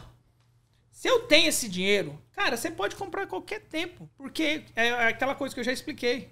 Você vai comprar hoje, cara, o aluguel vai subindo. Vai continuar subindo. E outra coisa, se você compra em uma ótima localização, isso que é o mais bacana. O valor do imóvel sobe. Sim. Eu vou te dar um exemplo real aqui comigo. Eu comprei um imóvel em Cambridge em 2006 por 850 mil. Gastei 350 mil de reforma. Morei lá com a minha esposa. Aluguei esse imóvel por, na época, 10 mil por mês. Que todo mundo falando assim, caralho, como é que você conseguiu muito alugar? caro, Mas, eu vivo disso. Eu Sim. entendo. Aluguei. Esse imóvel, agora, foi avaliado a 2 milhões e 600 mil. O que eu fiz? 1 milhão e pouco, né? Eu tirei 1 milhão e 7 mil desse imóvel. Aí que é a coisa, para quem quer entender nos Estados Unidos como é que funciona. Quer dizer, eu comprei um imóvel, eu tinha uma dívida nesse imóvel, vamos dizer, de 500 mil. Esse imóvel se pagou. Todo o dinheirinho que sobrava, eu reinvestia no imóvel, eu pintava, eu fazia uma reforminha. O imóvel subiu de valor. Aqui tem uma coisa chamada cash out refi. O que acontece? Eu uso esse imóvel como um banco. Como garantia. Como garantia. Eu tiro esse 1 milhão. Que ele aumentou. E outra que ele coisa, valorizou, 1 milhão deixando muita equity. Deixando ainda patrimônio lá dentro. Tipo assim, eu peguei uma... Eu fiquei hoje com a dívida de 1 milhão e 800, mas o imóvel vale 2.600. Então, quer dizer, Você ainda o tinha mercado 50% pode dele. cair, mas eu ainda tô com o pé no chão. Aí, o aluguel hoje é 12 mil, a prestação é 9. É uma prestação alta? Mas o aluguel... Mais do que cobre, mais do que cobre. E você ainda pegou 1 milhão limpo. Tá, mas qual que é a vantagem desse 1 milhão? Eu tenho que pagar imposto nesse 1 milhão? Não. Não, porque dinheiro emprestado Esse não 1 paga milhão é imposto. uma dívida. Exatamente, dinheiro emprestado, ele não é renda. O que eu consigo comprar com 1 milhão? Bastante coisa, ainda mais com o seu conhecimento. É por isso que, se você para pra pensar, eventualmente, quando você vai patinando. Eventualmente, cara, que essa matemática... Deslancha. Bicho, aí ninguém te segura. Por isso que você vê vários nomes que a gente conhece, pô, o Nelson. Que o Real Estate caras... se deram Nelson tá vindo bem aqui semana que vem. O Nelson é top, cara. Cliente meu, o cara é 10, faz muita coisa de caridade. Pô, eu também faço bastante coisa de caridade. Tipo assim, mas depois você chega num ponto desse, é difícil você... porque o dinheiro vai fazendo dinheiro. Sim. Agora, uma coisa que você aprende é a questão de imposto. Isso que muita gente não sabe. Você pega esse dinheiro, cara, imagina, eu consigo agora comprar 3, 4 outros casos com essa mesma matemática. Sem pagar imposto, porque dinheiro emprestado você não paga imposto. Porque o que acontece? A pessoa que focaliza muito em cash flow, que a gente fala que assim, eu tenho que comprar, no Brasil eles falam aqui também, a regra do 1%. Não, tem que dar 1%. Né, de tudo retorno. bem, então você tá ganhando aí 1.000, 2.000, 5.000 por mês livre. E o imposto de renda? Desses 5.000, 2.000... Já se for, 2 ou 3, na verdade, depois do... Depois já vai pro acerta, imposto. Se você faz isso, por isso que eu acredito mais em appreciation. É comprar numa ótima localização, porque não tem como não subir. As coisas sobem, inflação, tem necessária. Mais gente chegando, tem mais gente nascendo, vai precisar de mais casa. Mas e outra coisa, eu sou um expert em quê? Em real estate. Como é que é expert? Você fala em português? Especialista. Sou especialista em imóvel. Eu não sou especialista em bolsa de valores, eu não sou especialista em futebol, em boi. Tirando o pagode... Nem pagode. Meu irmão eu não sou. Entende? Mas de então, novo, assim, falando... o que eu entendo é isso. Então, assim, eu sei usar essa questão, eu acho que eu sei usar essa questão de usar o imóvel como leverage, porque eu sou especialista nisso. Entende? Agora, se você não vai trabalhar com especialista. Ou trabalhar com especialista, exatamente. Você tem condição de ser investidor se você tiver consultar as pessoas corretas. Olha, e agora, mas eu te perguntei, você vendo esse mercado com juros mais altos, coisas assim, você está achando que o mercado, você está sentindo alguma coisa no mercado? Vai cair, não vai cair? Cara, o que você está sentindo disso? O mercado já está diferente. Você já sentiu diferença? Isso é um fato. Você sai de uns juros de 2 e pouco, 3% para 5 e alguma coisa, porque o que acontece com o juro? Aqui não é o preço do imóvel, é a sua prestação. Sim. Se o juro dobrou, a prestação dobrou. Então, o seu poder de compra cai. Então, a realidade já mudou. No sentido de que os vendedores hoje têm que ser mais realísticos. Que você não pode ignorar uma oferta. Você tem que vender o seu imóvel. Né? Você tem que trabalhar com isso. Agora, o seu irmão gosta de falar, né? Vai separar os homens dos meninos, né? Então, eu acho que a realidade é essa. Agora, todo mundo tá naquela coisa, eu tô esperando quebrar. Eu não vejo isso. Bicho, isso é uma maneira de vender canal de YouTube. Agora vocês vão cortar e falar assim, o Hudson falou que o mercado vai quebrar. Aí todo mundo vai assistir, né? Mas não é o que fala, é mais interessante, né? Quando você quer uma notícia ruim, parece que você chama mais atenção. A realidade, cara, não é essa, brother. Eu também não vejo quebrar, Bicho, não é. E ó, desculpa, eu vou falar a verdade aqui. Todo mundo que eu ouço falar isso, eu garanto pra você que 95%, se o mercado quebrar, eles quebram junto. Porque o cara não entende que você só tá indo bem porque o mercado tá indo bem. Você só tá indo bem porque juro é fácil. E se o juro pode ser barato, mas e se o governo adicionar regras para você... Dificuldade para pegar emprestado? Você tá com 10 milhões sentado no banco esperando, igual o Warren Buffett? Não. Então não vem com essa história de que eu tô esperando o mercado quebrar. Não, eu não só não estou esperando, como eu não creio que vai quebrar. Eu vejo isso que você falou, o mercado já mudou. Ele era um seller's market, ele era um mercado que favorecia o vendedor. Ele agora, com essas mudanças que a gente experimentou esse ano, ele virou um buyer's market, ele favorece o comprador um pouco mais. Um pouco mais.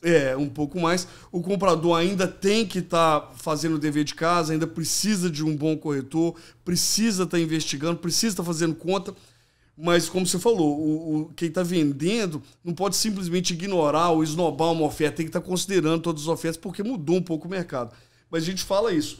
Se você tem a capacidade hoje de investir, hoje ainda é melhor do que o ano que vem. Cara, já está atrasado, né? Done is better than perfect. Exatamente, muito. Ótima expressão. Você concluir, você fazer um negócio, mesmo que não seja perfeito, é muito melhor do que não ter feito aquilo. Exatamente. Cara, essa parede que vocês fizeram aí é melhor do que não tivesse feito. Ficou uma merda, mas é melhor do que fosse a parede. Isso aí. Eu concordo. Por que você tá falando uma porqueira, mas melhor. Sem isso aqui tava pior. Mas sem isso aí ia ficar pior. Pelo menos você fica aqui, caramba, porque, né? Fica pensando. Tudo torto, né? Mas você tem que respeitar, porque o Willy dá conta de fazer esse resto todo acontecer aqui. Não, bicho, mas é isso, a parede a gente nunca mais vai fazer. Me desculpa, mas todo mundo quer ser podcaster. Cara, qual o trabalho que dá pra você fazer e agendar, não sei o quê? Aí o cara pensa, bicho, mas se você tivesse começado há 5 anos atrás... Eu era o Joe Rogan. Não. Você era o cara do Flow, você era famoso. Só pra eu. Não estaria trabalhando. Mas, bicho, por isso que eu falo, cara, realmente, a mentalidade, cara, compra. Primeira coisa, compra a sua casa. Sim. Não tem... Cara, se você mora de aluguel, brother, a única razão pra alguém morar de aluguel e justificar é ser... Eu moro de aluguel porque eu tenho um deal. Por exemplo, eu sou irmão do Jean e ele tinha esse apartamento e ele me deu a preço de banana. Mas aí eu fui e comprei um apartamento e aluguei. Investir, exato. E aquele apartamento paga meu aluguel. Tudo bem, aí eu respeito, né? Mas bicho, você tá morando de aluguel, junta a sua grana e compra um imóvel. Não é daqui a 5 anos. Compra. Aí eu tava tendo essa conversa com outra pessoa. Cara, foi isso... Eu e minha esposa somos casados, agora vamos completar 12 anos. Nós já mudamos nos últimos 12 anos 16 vezes. Cigano. Não, mas tipo assim, foram as oportunidades aparecendo, vocês tiveram que tomar. Literalmente agora nós vamos voltar e estamos indo para uma casa que que era aluguel, que eu pedi pro meu inquilino sair, porque eu aluguei a minha casa por uma fortuna, que tipo assim, eu até perguntei se o cara não queria ficar com as crianças, com o cachorro, entende? Mas pra mim, assim, pô, se tu tá disposto a pagar isso, eu me viro. Vou sair daqui, você. Entende? Mas assim, o primeiro passo é comprar um imóvel. Sim. Próprio. Por quê? Porque você tá pagando aluguel, cara. Aluguel é 100% dos outros. Cara, eu vejo assim, a ideia de você entrar para aquela onda, o mercado vai sempre apreciar, é o que você falou. Se você der tempo suficiente, ele pode ter esse alto e baixo, mas como o trend é subindo, a tendência é subir, ele vai sempre apreciar. Então você entrar para esse lado, você tá com o mercado te empurrando. Você não tá lutando contra ele, que é o que o aluguel te faz. Cara, agora, a única coisa que eu falaria é assim, ele vai sempre apreciar numa boa localização. Sim. Aí o que é uma boa localização? Qual que é o mercado? Tem indústria? Tem trabalho, tem segurança, tem saúde, Sim. Existem certas cidades que você deve evitar. Nós não vamos falar o nome. Não, sim, mas são esses fatores que você tem que olhar. Sim. É assim, o que faz... Porque muita gente, você escuta isso direto. Pô, mas eu fiquei sabendo que lá na casa do caramba tem uma casa por 50 mil. Aí, pô, bicho, por que você acha que é 50 mil? Porque talvez ela não vai valorizar nada, lá não tem ninguém querendo. A valorização dela vai ser a mixaria também. Os empregos agora foram todos lá pra China e pro México. E aqui tem lá mais tem uma lingona lá, pô. É. A não ser que você esteja disposto a segurar esse imóvel por 50 anos, até a cidade rebound. Mas assim... Mas tem coisa melhor pra fazer. Tem, pô. Agora, lógico, você pode sacrificar, pô. Você não tem condições de comprar um apartamento aqui, quem conhece Massachusetts, em Cambridge. Mas você consegue comprar em Lynn, você consegue comprar em Malden, você consegue E que são comprar... cidades que têm valorizado assustador. Malden, pelo amor de Deus. Não, qualquer... Mas por quê? Por que o pessoal mora em tal cidade? Tá entendendo? Qual classe de pessoas? Você vai ter que morar lá pra sempre? Não, mas pelo menos a ideia de você comprar... E começar a estar na valorização. Aí continua juntando a grana. Aí o ideal é você sair desse imóvel sem precisar vender. Já aluga. E já consegui comprar já o próximo. comprou o próximo. Se não, porque apareceu uma ótima oportunidade, então tudo bem. Então vende esse para comprar o próximo. Sim. E assim. Mas você tá no mercado. Agora, pra gente concluir, então, fala com a gente assim, você tem algum sonho, algum projeto que você tá no coração, que você fala assim, Jean, talvez sem dividir, talvez, detalhes estratégicos, mas alguma coisa tá no seu coração, algum sonho que você fala assim, Jean, eu ainda quero realizar isso aqui. Cara, olha... Eu não sei, não tem nada assim específico que eu falo assim, eu quero realizar. O que a gente faz muito, agora, 3 semanas atrás, nós fizemos um evento que para 500 crianças de orfanatos daqui na região, que o nome da instituição chama Birthday Wishes. O que eles fazem? Eles põem uma caixa com todos os elementos para uma festa de aniversário e a nossa empresa... Nós doamos 500 caixas e essa caixa tem a toalha de mesa, tem um chapéuzinho, tem o guardanapinho da Paw Patrol, da Frozen, tem a receita e os ingredientes do bolo. Por quê? Porque aí a criança chega no orfanato e aqui não é uma questão de orfanato, aquela ideia de que a criança vive ali o resto da vida. Aqui acontece muito o homeless shelter da família... O marido era abusivo, a mulher teve que levar a criança para o shelter por alguns meses até se estruturar, aí é o aniversário da criança. Pode acontecer ali naquela então, quer dizer, aí o orfanato tá lá com essas caixas, aí eles fazem, convidam as outras famílias, fazem a festa de aniversário para as crianças. Uhum. Pô, foi uma coisa assim, que a mulher esperava que a gente oferecesse 10, eu falei, pô, vamos fazer 500. Foi um trabalho... gratificante isso, ver ali que vocês fizeram impactar a vida daquelas crianças. Exatamente. Agora, na ação de graças, a gente faz isso para 450 famílias. A gente faz a ceia de Thanksgiving com o peru, com todos os ingredientes, e a gente leva na Somerville Homeless Coalition. Então, aí eles distribuem para as famílias. Então, assim, eu gosto muito dessa parte. Essa parte que, pô... que eu lembro, sabe? Quando eu vou pro Brasil, a gente vai entregar. Eu levei o Jason e o Marcelo, nós fomos entregar a cesta básica lá na casa e ver. Uhum. Essas são as paradas que, assim, eu quero fazer mais. Agora, eu só faço mais se a empresa crescer, se a gente vender mais casas, se a gente construir mais casa e se a gente tiver mais gente envolvida. Então, assim, pra mim, é como eu disse, eu tô mais animado em, pô, sempre de olho, assim, quem que é aquela pessoa que tá hungry e tá patinando, né? Com fome, mas tá patinando, que eu posso falar, caramba, bicho, vem aqui comigo que... Eu dou conta de te ajudar. Eu te ajudo a chegar lá muito mais rápido. Entendi. E é isso que é... eu fui lá em Portugal, me convidaram para ser o keynote speaker na palestra de imóveis lá. Por 5 dias eu falei. Aí uma das coisas que falaram muito para mim em Portugal é que corretor tem um nome muito ruim lá. Como é que fala? É uma Bad fama. reputation. Bad reputation. Aí, pô, a minha palestra toda eu falei... Pô, mas peraí, como é que vocês tratam seus clientes? Se vocês têm uma bad reputation, por que será? Né? Será que... aí eu falei muito dessa questão de você realmente ajudar a pessoa. Imagina, qual foi a última vez que o seu médico te ligou para ver como é que você tava? Não, o médico só te vê quando você chega lá no hospital. Sim. Né? Você como corretor, você tá ligando pros seus clientes? Sim. Tá vendo? Tá levando lá no dia de ação de graça uma torta ou no Natal. Você tá pensando nele como uma família que você tá ajudando ou alguém que tá te dando lucro? Exatamente. Se você tratar seu cliente desse jeito, você acha que ele vai pensar que corretor é pilantra ou você acha que vai pensar que corretor é um profissional? Vai mudar a perspectiva. Então, assim, eu acho que o que eu olho muito é isso. É como é que a gente abre mais porta, como é que a gente faz mais. E eu também já caí na real que é mais para minhas crianças mesmo. Eu tô mais animado em ver eles, tipo assim, eu trouxe a bola até aqui. Você quer ver eles? Eu quero ver eles carregar lá pro gol. Porque eu já não tô mais com aquela disposição de trabalhar 4 empregos e sacrificar tudo pra fazer essas coisas. Tá Nunca teve, né? Chegou aqui trabalhando 6 noites só. Difícil. Olha, foi um prazer estar aqui com você hoje. Eu aprendi muito. Acho que a gente teve... a gente viu não só... a sua determinação, como você falou conosco no início, a sua determinação de ver a oportunidade, de continuar enxergando e assim, conhecer um pouquinho mais de você como profissional, ver como que você não só se dedicou, mas continua se dedicando e construindo o seu time. Para a gente foi um prazer aqui. Eu quero agradecer a quem está nos ouvindo ou assistindo, né, Alex? Falar com essa turma ali, Ivan, que está nos assistindo, que tem nos prestigiado. Por favor, continue. Dá um like aí embaixo. Segue a gente. Faça seus comentários. Compartilhe os amigos. E se você tiver dúvidas ali, nós vamos falar com o Hudson para ele entrar e responder.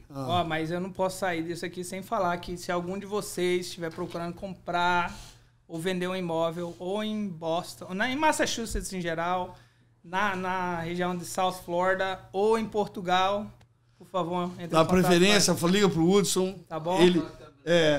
Ele vai te apresentar imóveis acima de... Brincadeira. Não, mas dá uma olhada lá na nossa website, é santanateam.com, ou se você quiser investir em imóveis, você entrar na northamericadevelopment.com, que tem bastante informação lá. Coloca o link ali, né, Will? O Will vai colocar o link ali embaixo aqui do Já aproveita e coloca o Instagram do Hudson também, que ele tá precisando de seguidor. Vou colocar lá o link, tanto do Santana Team, quanto do North American Development ali embaixo. E o Hudson, como ele falou, se você tem interesse de aprender sobre o mercado imobiliário, talvez você já está nesse mercado e tem interesse de aprender, ele sendo um adepto da ideia de coach, ele vai conseguir te ajudar nisso também.